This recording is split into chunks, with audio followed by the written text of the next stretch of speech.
and then there will be like a springboard. The interest is there.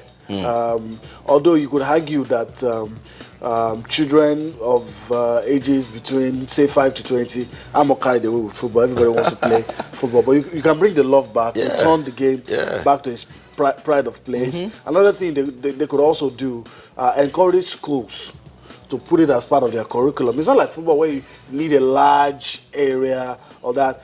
I mean, every school encourage them to play, find a way to insert it into the curriculum. And before you know, all of this is hard together. That's right. We're bringing talent and we're ensuring that the production line is intact. Yeah, table tennis has the potential of doing big things because mom, dad, kids can play table tennis at home. And we just want to wish the Nigeria Table Tennis Federation all the best before the Lagos Open. Up next for Team Nigeria is the World Team Championship that will take place in Kuala Lumpur in Malaysia. That's when we kick off in February. And we're still waiting for Team Nigeria's confirmation that they will feature in that one. Okay, let's leave table tennis now. Come to Taekwondo. I'm smiling because this morning it wasn't this good that we heard from Taekwondo.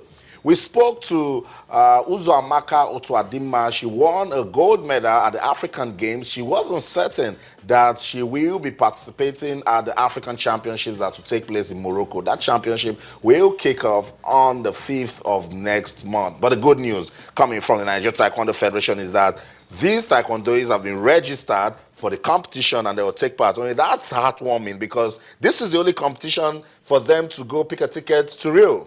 Yeah, but Austin, coming on to this program, I've already cocked my gun. You know, if we didn't register, no, it's a serious matter. If the federation were not able to register, then the executive committee's members should have their faces in shame. That's right. Because why are you fighting for the soul of the federation when the most important characters, the athletes, are not being taken care of? I agree. And they've been in camp for a very long time. Yes. So why deny them this opportunity? That's right. You know, I saw the minister celebrating in Rwanda. And I also felt if they didn't, if they were not able to make it, then his celebration shouldn't have, was not in order. You know, but thankfully they've been able to beat deadline because tomorrow was supposed to be the deadline for registration, January 21st, and they were able to meet the deadline. That's and right. Thankfully, these athletes also have been training.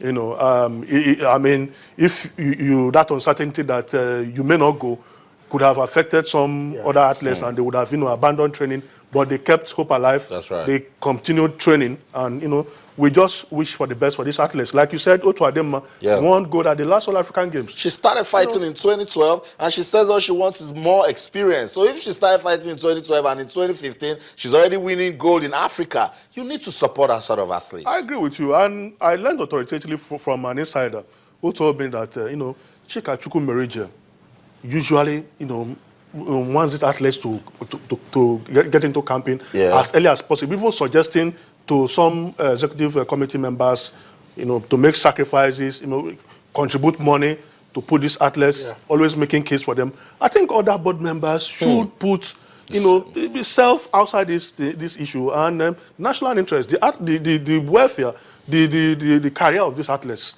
Instead of fighting over who becomes who and not, at the level of being a board member, you already can contribute to the federation.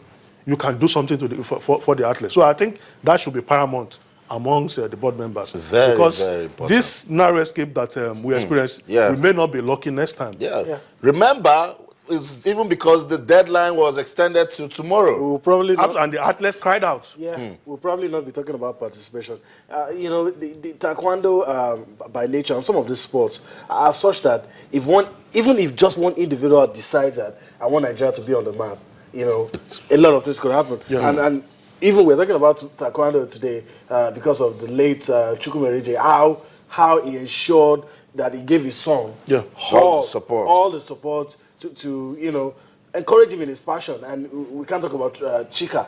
And Chika is a product of that. So I do feel like when you said, if individuals can put the interest of the nation first. That's right. Support these guys. And, it's not like football where you need huge amount of money, but sometimes it's not as huge as you would have it in full. So just look at the prospects, look at people that you should support and push them forward. And of course, he opens the door. When the door is now open, then it could spread everywhere. Okay, let me just give you an update of the team that will represent Nigeria at the Taekwondo Championships in Morocco. In the men's division, minus 58 kg, Jamilu Mohamed Tariq, he will be representing Nigeria and is the captain of the team. Also, Edwin Samson Nduka, minus 68 kg. So we're going with 2 men and 2 women. In the women's category, minus 57 kg, Nwosu Chinazom Ruth, who will be representing Nigeria. And of course, we told you about Uzo Amaka Otuadima. She will be representing Nigeria in the plus 67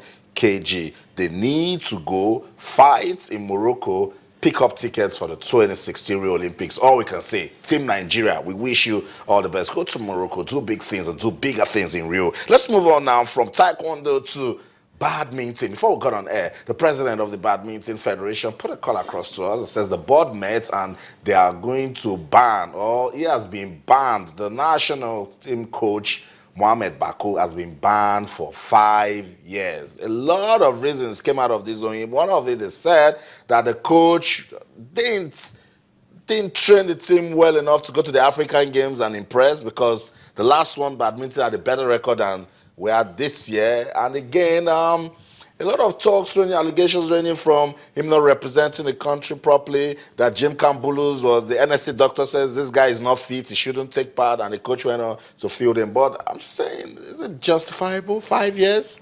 Well, we have to hear from the coach. You don't slam a 5-year ban without hearing. I don't know if they gave the coach a fair hearing. No, you have to hear the coach first, his own version. Then you can take any decision. I guess they have rules and regulation governing such procedure within the Badminton Federation. While we should not condone any form of misconduct from a coach, because as a coach you are supposed to conduct yourself in a manner that is worthy of emulation. That's right. These athletes are younger, they learn from you, but if they didn't hear from the coach, then I think it's not proper. Even if the man is presumed innocent until proven guilty, you need to hear from him. If they have done that, then that's fine with me. But if they didn't do that, I think they should also give him a second chance. The accusations are weighty. Yeah. They are. You can't get bigger than your employers. Football has taught us that no matter your level of success, no matter what you have done, the allegations are what they are, and they have come out with whatever decision that they feel. And if you're hearing reports of people granting uncensored interviews, you're hearing about athletes not fit enough, all of those things. I hope that they've heard this, the side of the coach. But of course, sometimes you need to stamp out cancer before it begins to grow. And maybe that's the decision. But in days to come, you will hear the coach's version. That's right. We'll look at these allegations again and look at it and weigh together and observe if we're killing a cockroach with a sledgehammer. If that's the case, or if what was done. But I always do agree that there are times you need to take decisions, before there's a systemic rot, clean up the whole. Like I said, those allegations are weighty. But I would love to listen to the coach, because if I'm to consider just the allegations, there is only one direction to go. If you want to consider all of the things that we have heard, there's one direction. But in the interest of fairness, I'd love to hear the coach, say maybe it's true or not. Well, before you hear from the coach, let's go to Abuja, where the president of the Nigeria Badminton Federation is standing by to talk to us. Dalami Senchi, good evening and welcome to the show. Thank you, Okon. How are you? Oh, we're doing fine. Good to have you join us on the program. What's this story we're hearing about Coach Mohamed Bakou? Yeah, that's correct. Yesterday, the 19th of January, the Badminton Federation of Nigeria met, and we took stock of what happened during the All-African Games. We also took stock of the activities of badminton in Nigeria, and then the preparation towards the All-African Games. And the board, based on a query issued to the coach to explain certain actions that he took, the board was not satisfied, and they took the decision they took. Possibly, if I may even highlight what exactly happened. you see, towards the preparation, we have a technical committee of the board